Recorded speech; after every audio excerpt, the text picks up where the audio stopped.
Harry and Meghan face dreadful outrage over joining world leader change homepage on a 9/11 victims.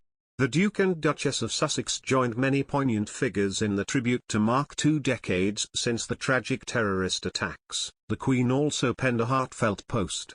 Prince Harry and Meghan Markle have changed Archie's website to the names of the 9/11 victims on the 20th anniversary of the terrorist attack.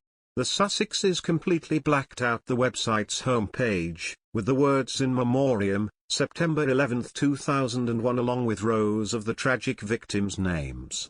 Their tribute comes as world leaders pay their respects to those who were killed in the terror attacks. Earlier on today, the Queen said the royal family's thoughts and prayers are with the victims of 9/11 in a heartfelt post to US President Joe Biden. The 95-year-old monarch said, "As we mark the 20th anniversary of the terrible attacks on September 11, 2001, my thoughts and prayers, and those of my family and entire nation, remain with the victims, survivors and families affected, as well as the first responders and rescue workers called to duty." The Duke and Duchess homepage was blacked out on Saturday with nothing but white text reading "In Memoriam, September 11, 2001" followed by rows of the names of the victims. The attack on New York City on September 11, 2001 claimed the lives of 2,977 victims across 4 sites, the 2 World Trade Center towers, the Pentagon and where Flight 93 crashed in Pennsylvania. In addition, the 19 terrorists involved in the attacks on the day were killed. Their names were not included on the Archewell homepage memorial. The Queen and Boris Johnson lead tributes in the UK today. In her heartfelt message to President Joe Biden, the 95-year-old monarch reflected on her visit to the site of the attack back in 2010. She said, "As we mark the 20th anniversary of the terrible attacks on September 11, 2001, my thoughts and prayers, and those of my family and the entire nation, remain with the victims, survivors and families affected, as well as the first responders and rescue workers called to duty.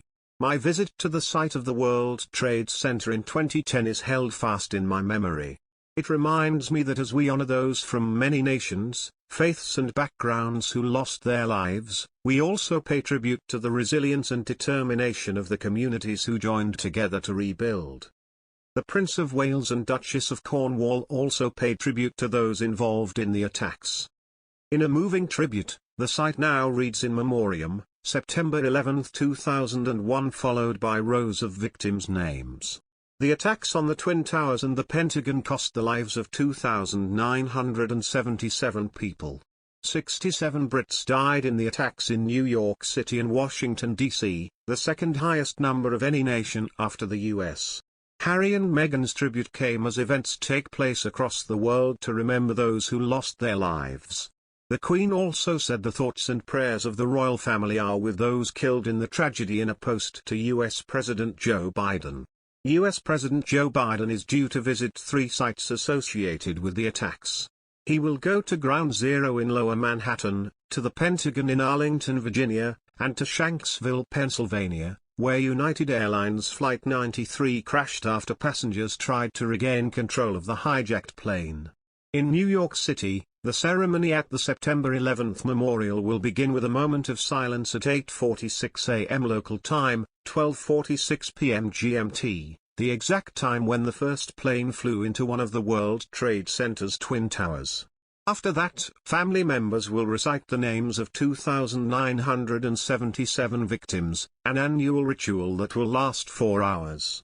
At sunset on Saturday, 88 powerful light bulbs will project twin beams 4 miles, 6.4 kilometers, into the sky to mirror the shape of the fallen towers.